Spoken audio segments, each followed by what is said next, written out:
Om mukam karoti vachalam pangum langhayate girim yat gripatamaham bande paramanandamadhavam.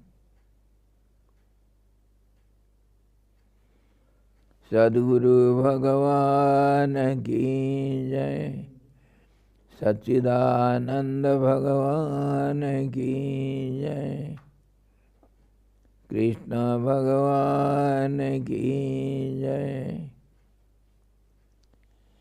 Gita Maharani ki jai. Hari Om.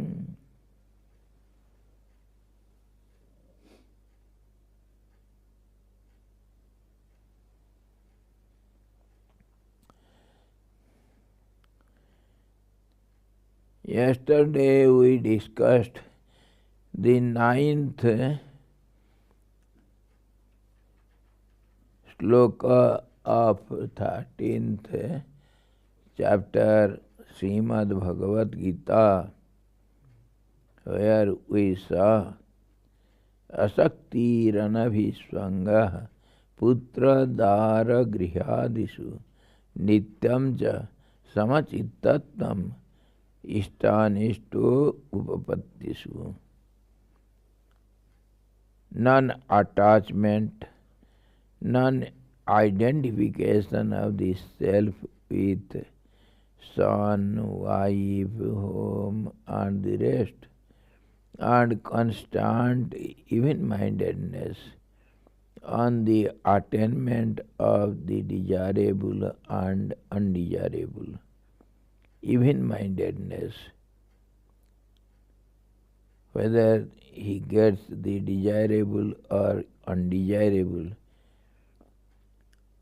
he will be always in equanimity of mind, balanced state of mind. Such a person, what happens to such a person? Such a person can be a true devotee who will have some other qualities also. In the 10th sloka he is going more qualifications. By these qualities, asakti, unattachment, non-attachment, putradara griha, anabhisvanga. Anabhisvanga, the non-identification. It is mine, I am with this type of thought or oneness relationship should not be there. Putradara grihadisu, towards his family and members of the families. Nityam cha, constantly thinking of me. Samachittatvam, constant even-mindedness, not agitated, restless mind.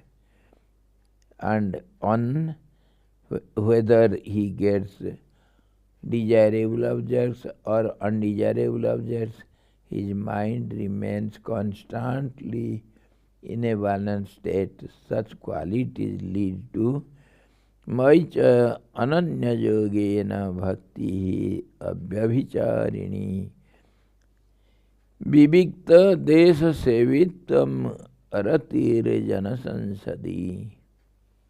He says, if all these qualities, dispassionate qualities, are in a student of spirituality, he will be able to cultivate higher qualities than this.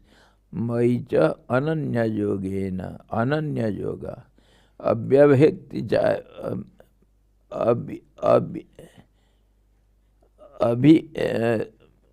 अव्यभ्य अरे अव्यभिचारिणी भक्ति, भक्ति ही अव्यभिचारिणी, व्यभिचारिणी भक्ति, व्यभिचारिणी which is always changing,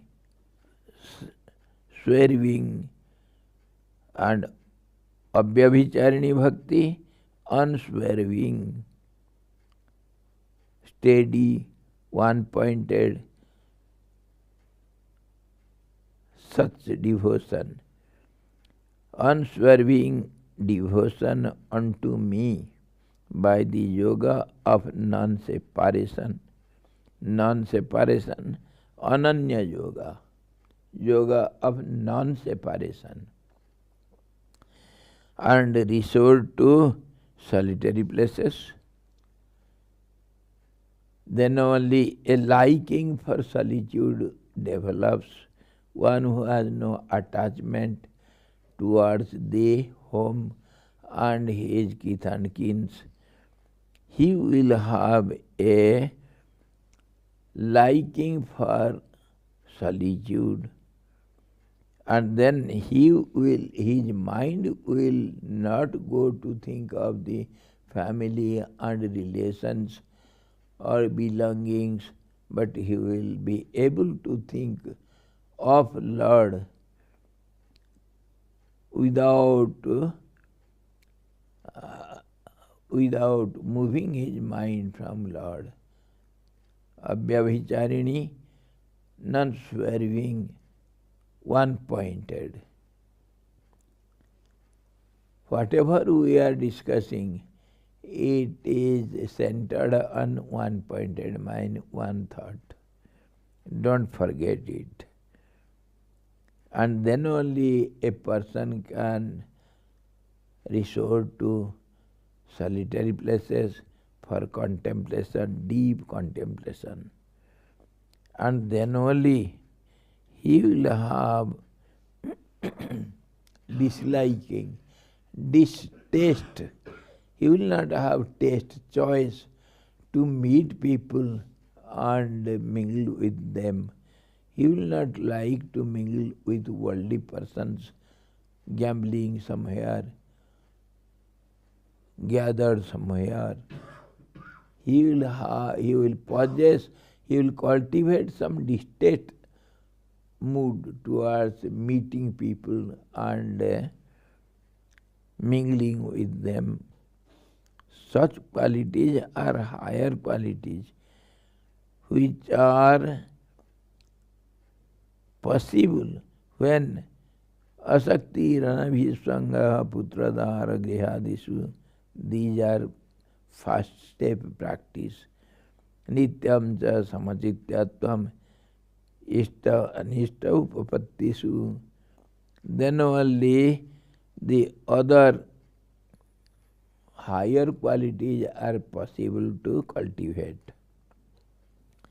Unswerving devotion unto me by the yoga of non-separation, oneness, resort to solitary places, distaste for the society of men. These are the higher state of devotion. The man of wisdom is firmly convinced that there is nothing higher than me, and that I am the sole refuge. He has unflinching devotion to me through yoga without any thought for other objects. That is called abhyabhicharini bhakti, unswerving bhakti, devotion. And his mind has merged or entered into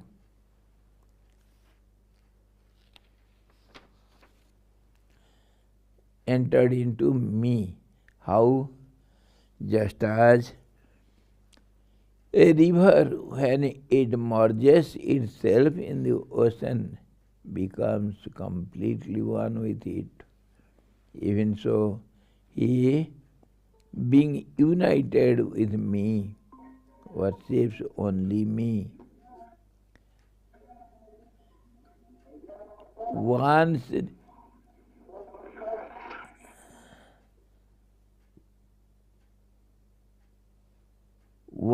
reaching the ocean, can the river come out of it and think of other lakes or other rivers to mingle with? Can it? Once mingled with the ocean means gone forever. It cannot come out. This is how once he has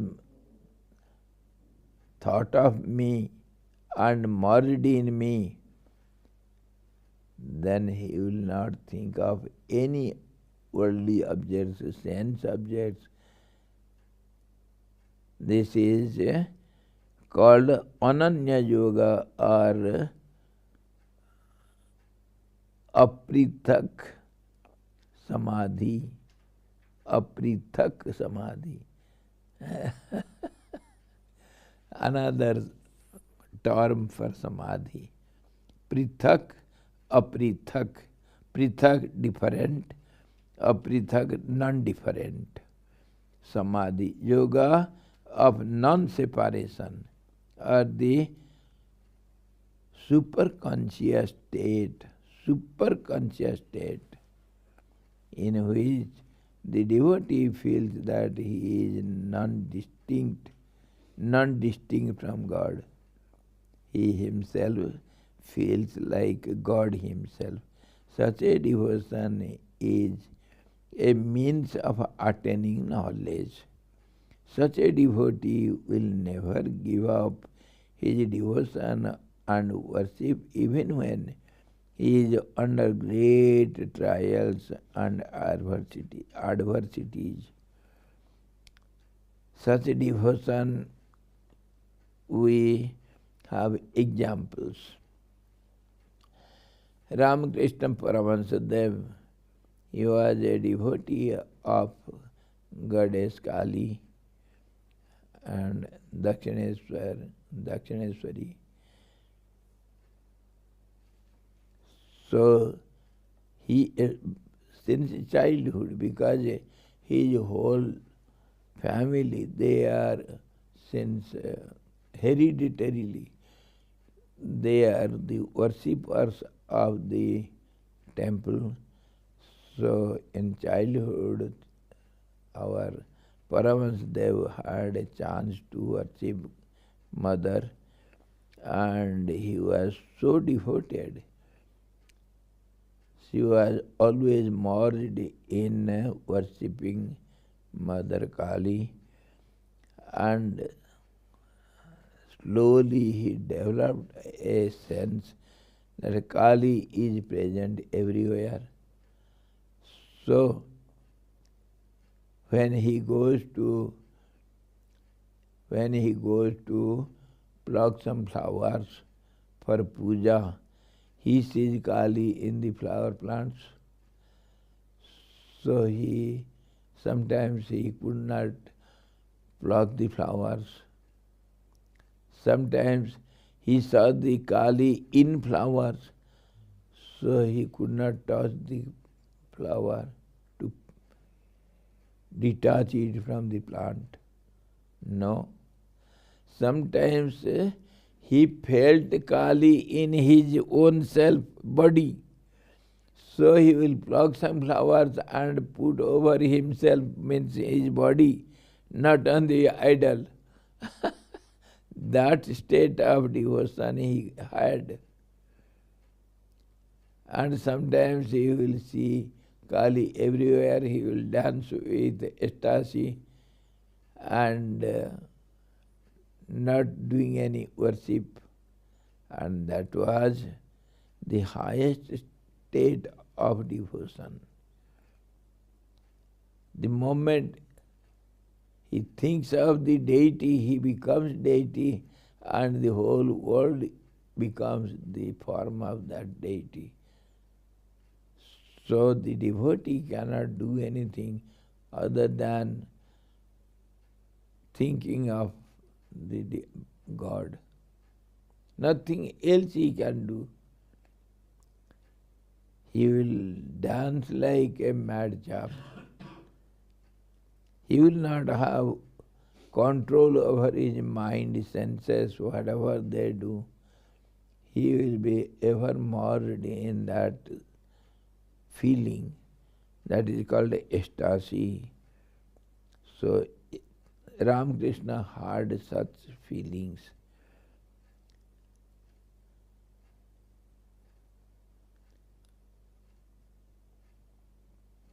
Mirabai had also such feelings, and our Kabir Das and many other great Jnani devotees who had culmination of devotion in knowledge. That means knowledge means devotion only, but there is no separation from the deity, oneness with the deity. That is a peculiar feeling. It comes in the end of devotion. Devotion starts, generally it is said, devotion starts with the two, it ends in one.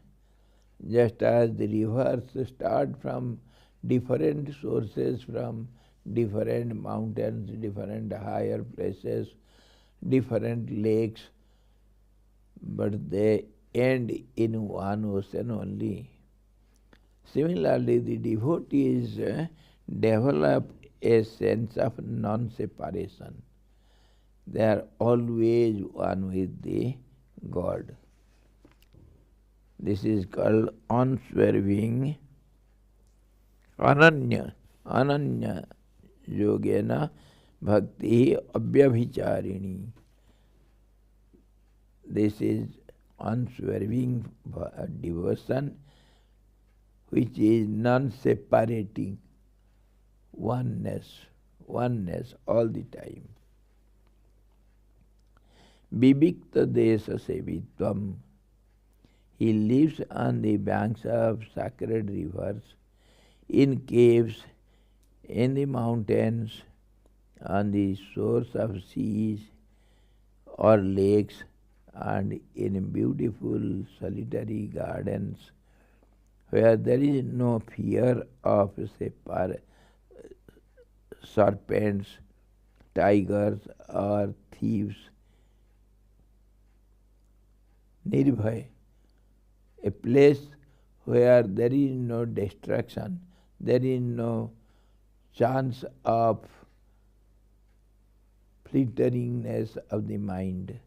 Mind becomes calm and quiet automatically. Such places are solitary place where there is no fear of anything, and naturally mind has no objects, sense objects to change over every moment. In such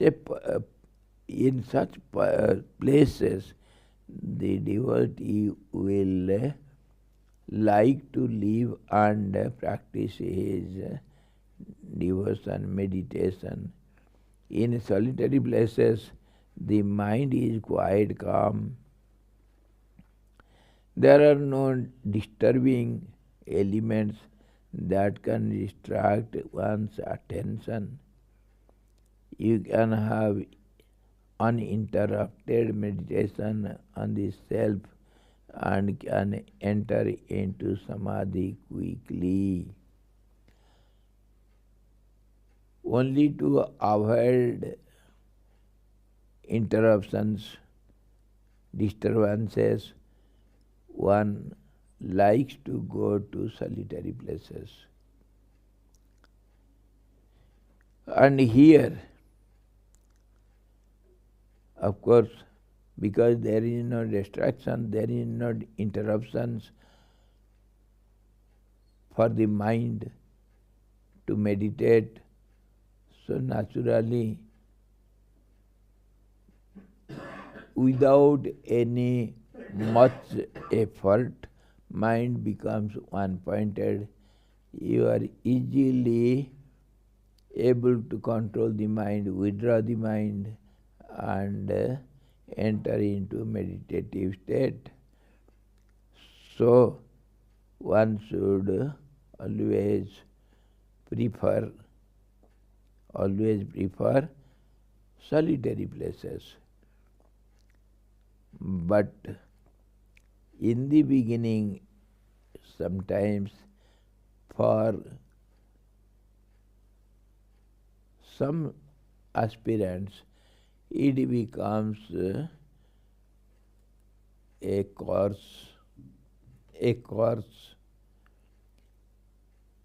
One can stay for a longer period in solitary place only in an advanced stage, where, because in solitary places mind becomes one-pointed.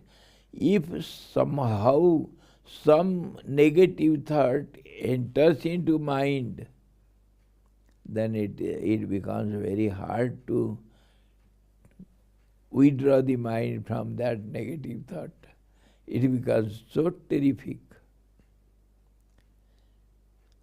Our story of Jivat is a bright example in our Yoga Vasit. Jivat was a great yogi. He remained in Nirvikalpa Samadhi for a long time. He was a great jnani, and somehow by the force of prarabdha, he came down to mental level, means he came down from samadhi. Of course, he was enjoying his life by begging alms and living in solitary places because of force of prarabdha.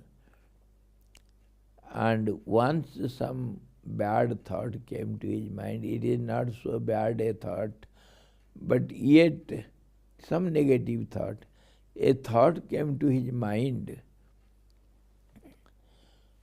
How do these ignorant persons live their life?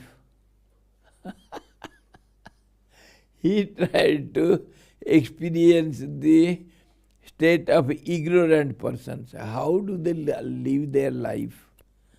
It is very difficult.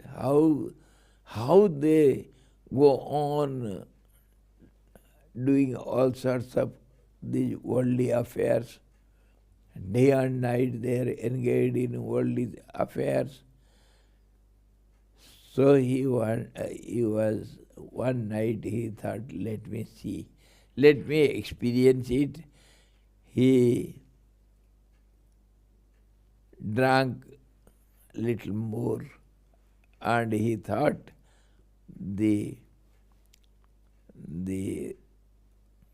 worldly people, they like drinking, so let me drink and experience. He drank at night and he went to sleep, and he started dreaming in that state,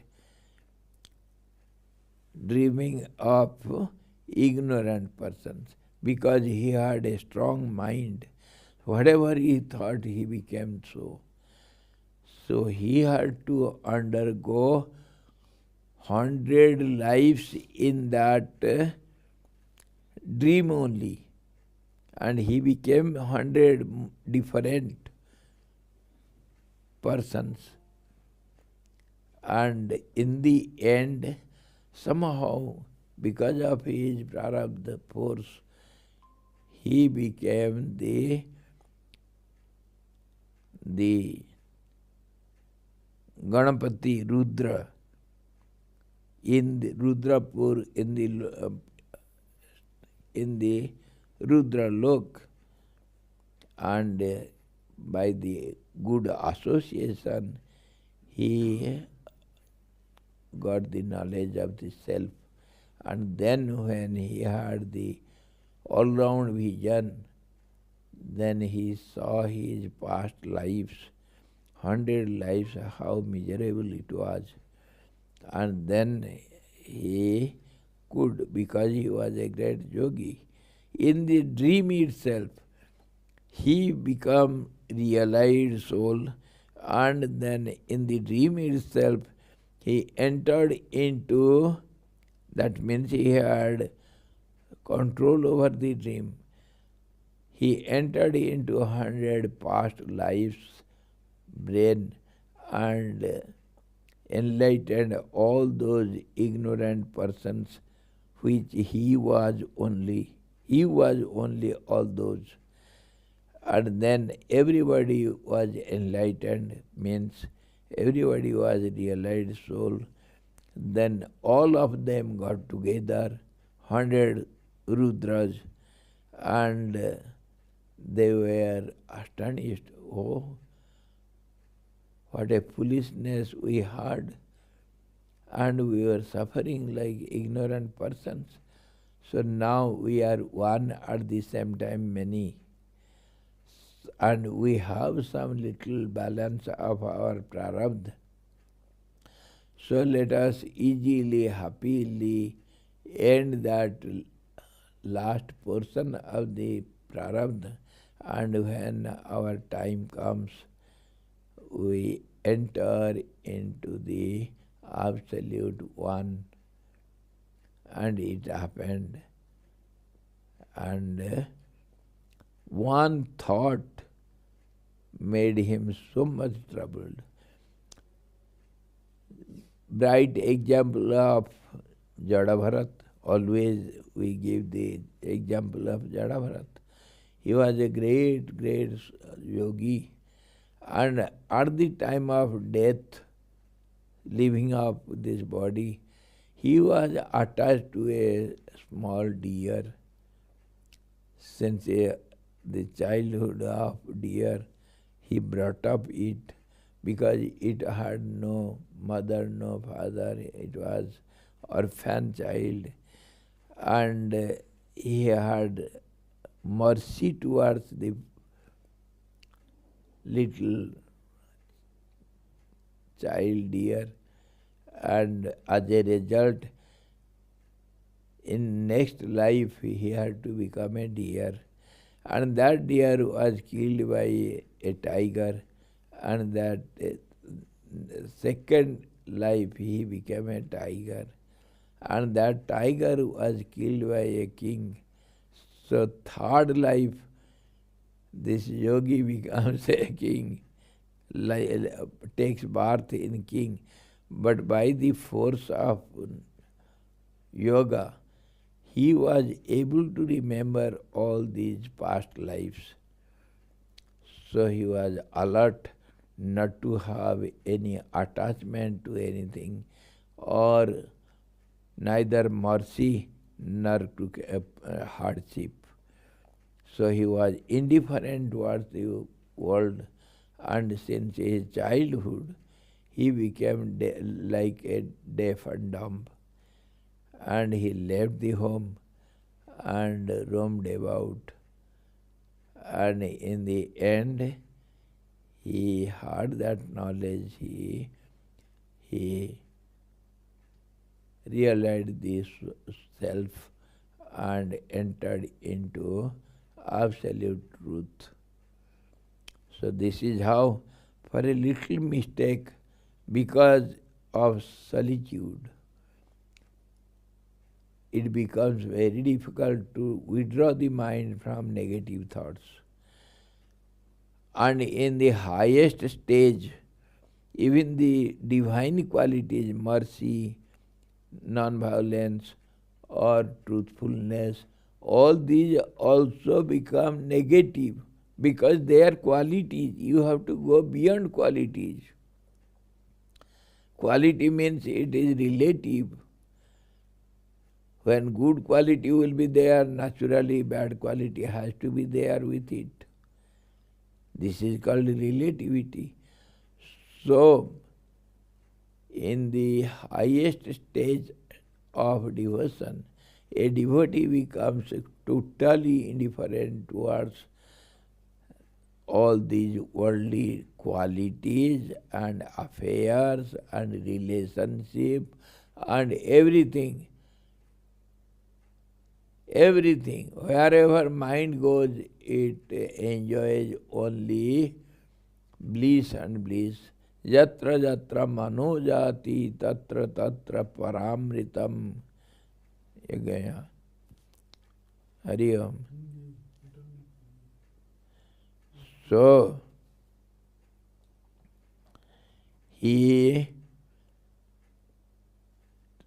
one should, of course,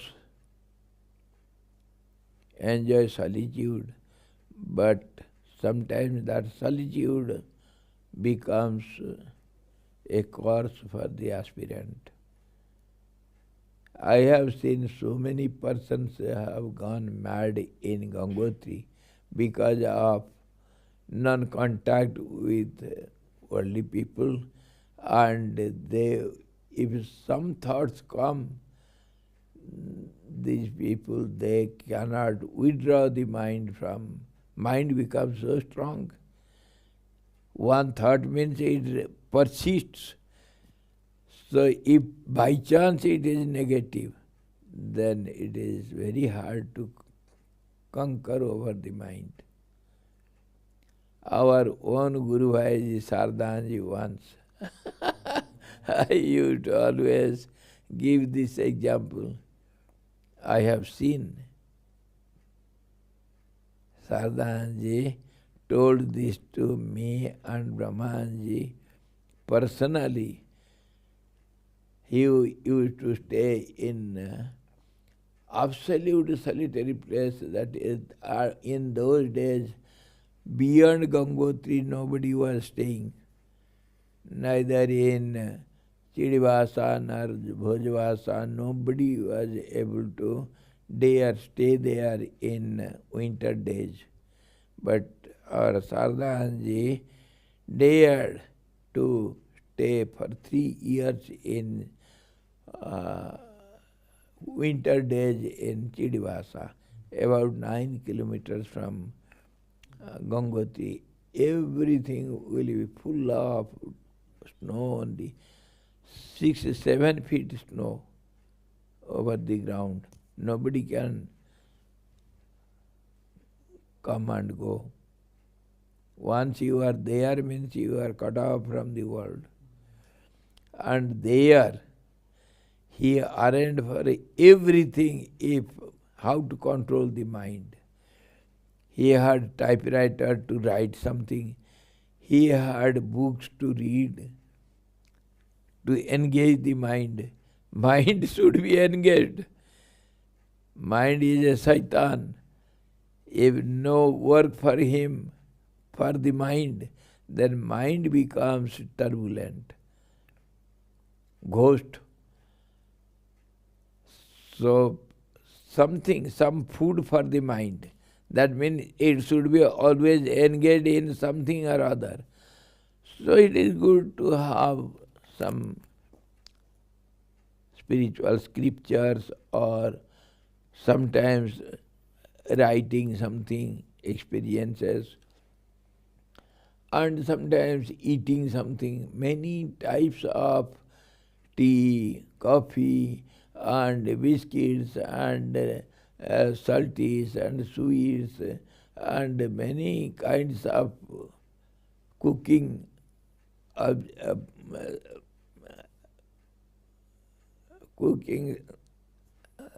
rations he had deposited. For 8 months he had to deposit everything, collect everything, so that it never gets exhausted. But somehow Monaca biscuit was it was not till the end, but he liked Monaca biscuit. And when he goes to take a cup of tea, he thinks Monaca. And that Monaca thought became so strong. When he starts reading some books, he reads only Munaka. When he looks at the sky, he sees Munaka. When he hears the sound of some crows, only 2 crows were there, white crows, and no other birds, no other animals to play with or to see and divert the mind. So the crow will come and they will shout, Manaka, Manaka, Manaka. That sound also was heard from a river, gargling sound. Monaka. The Ganga says Monaka, the crow says Monaka, the eye shows Monaka, and the book shows Monaka. Everywhere there was Monaka. He was mad. With great difficulty he could control his mind.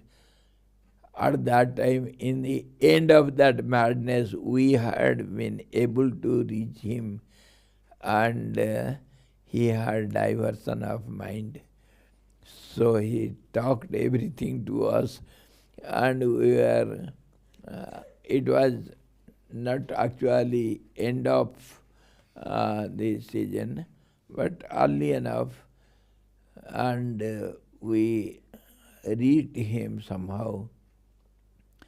And we tried to save a person who had been to Gomukh in severe winter days, and there was snowfall, and he could not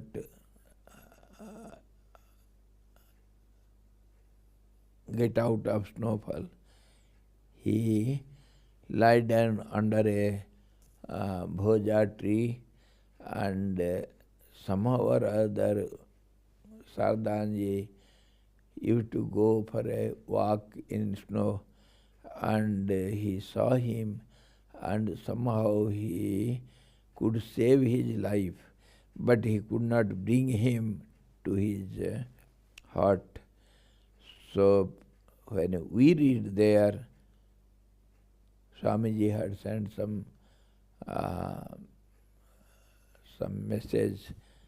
You come like this, we have to save that person. We were 8-9 persons with some police people, some guides and young guides, and 2-3 Mahatmas of us, and somehow we could save that person, and he was brought to Swamiji's hut, and with great difficulty in that terrific path. And he lived there for a month. Swamiji served him, and he was quite okay, and he was sent to Gangotri and sent back to Nepal. He was from Nepal. In this way, they say, and I have also experienced a little when I stayed in jungle for 3 years, how the mind works, just like a mad chap. If one thought enters into mind, then you are gone with that thought. Mind becomes so one-pointed. Meditation, the moment you sit, it is meditation only. There is no diversion, no chance for mind to roam about, because no objects to contact, no person is there to talk with, completely isolated. But I had some animals and birds to play with, jungly animals and birds, so I had little control. to divert the mind. It is terrific for aspirants who enjoy solitude. Sometimes it becomes a course for them. But little time in solitude, every now and then going to solitude and practicing withdrawal of mind and meditation and all these one should, and he can be successful in this enjoying solitary places who has no attraction for the world. So all these qualities are must. Aratir jana sansadi. If you like to meet people, then how can you enjoy solitude? You will be thinking of your friends and relations. That is forbidden. So all these qualities, see, unswerving devotion unto the Lord by the yoga of non-separation, resort to solitary places. That is possible when there is distaste in the mind for the social association, society of men. All these qualities are higher qualities which an aspirant should have in order to achieve the one-pointed devotion. Society of men, distaste for society of worldly-minded people, not of the wise. Not of the wise. You should have taste to mingle with wise people. That is satsang. But to mingle with worldly people, they will talk only worldly things. Oh, yes, my child, my son, he is quite capable. You see, he got so many awards. Yes, he is. I am proud of my son.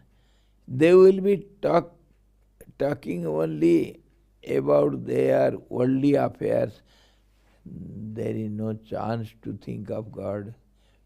People come to such advanced aspirants, sadhaks or monks to solve their problems, not to talk of God.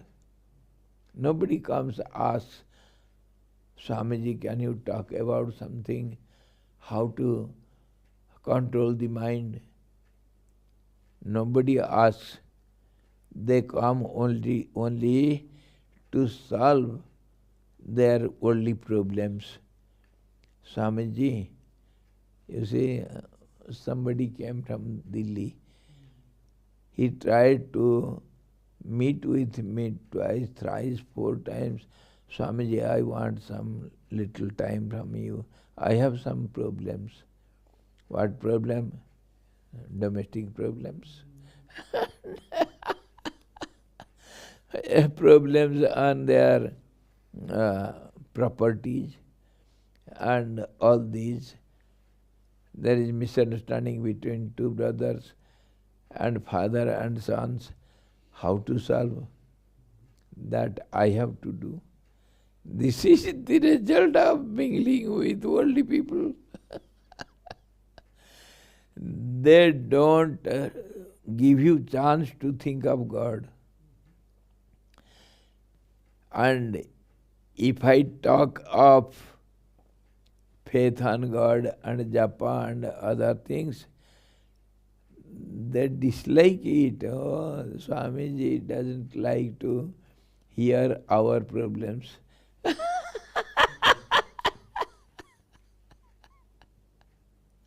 Once some great official, very high official, comes and asks me here, Swamiji, can you tell me how to overcome my enemies? They are after me, and you have to do something. Whatever you say, I will help you, money or something. But you have to do something. My enemies should be shut down, and I want the higher position. They are obstructing me to get promotion. Swamiji, please help me. Do something for me. When I started telling something, have faith on God and do japa and this and that and have this, you will overcome all these in course of time, not all of a sudden. When your mind becomes like this, then only you will be able to overcome all these situations. Then he didn't hear me. Then I understood it, so I told, go to that fellow. There is a tantric. He will give you way. And he was caught there. Nothing happens. Yes, I will do like that, I will do like that, you give this and you have to do like this. Nothing happens, but just as the mechanics, they will keep something so that you will be coming always to them. Some loophole. And doctors, you have to come to the doctors every now and then. They will not cure the disease, they will prolong it. And lawyers, there are so very good real stories on lawyers. How do they treat with the customers? They will not solve the problem. They will complicate this problem so that it will prolong, and they will earn from that. That is their earning. So this is how the worldly people behave. So there should be a distaste to meet such people.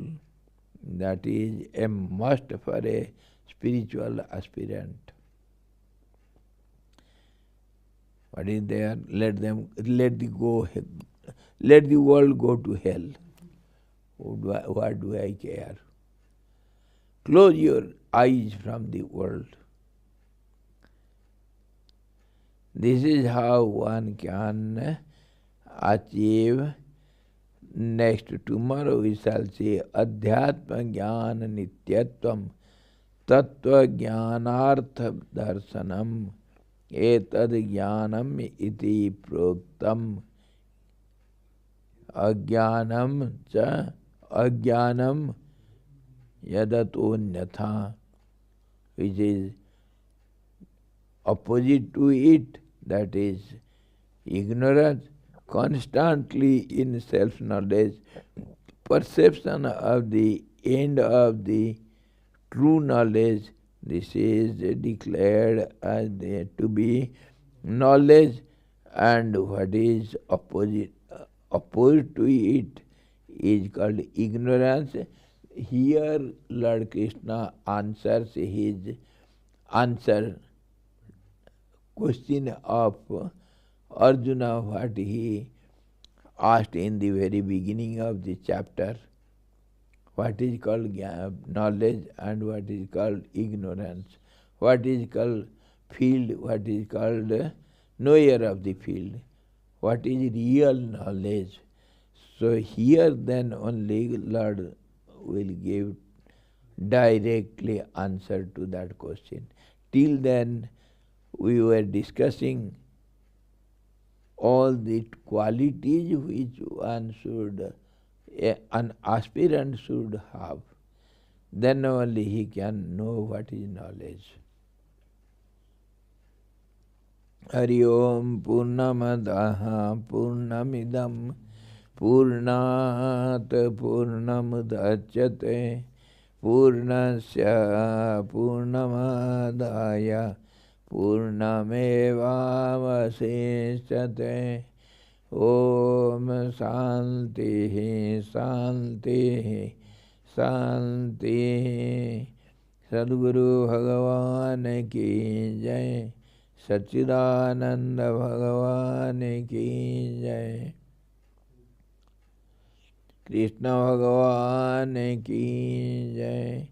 Gita Mata ki jai.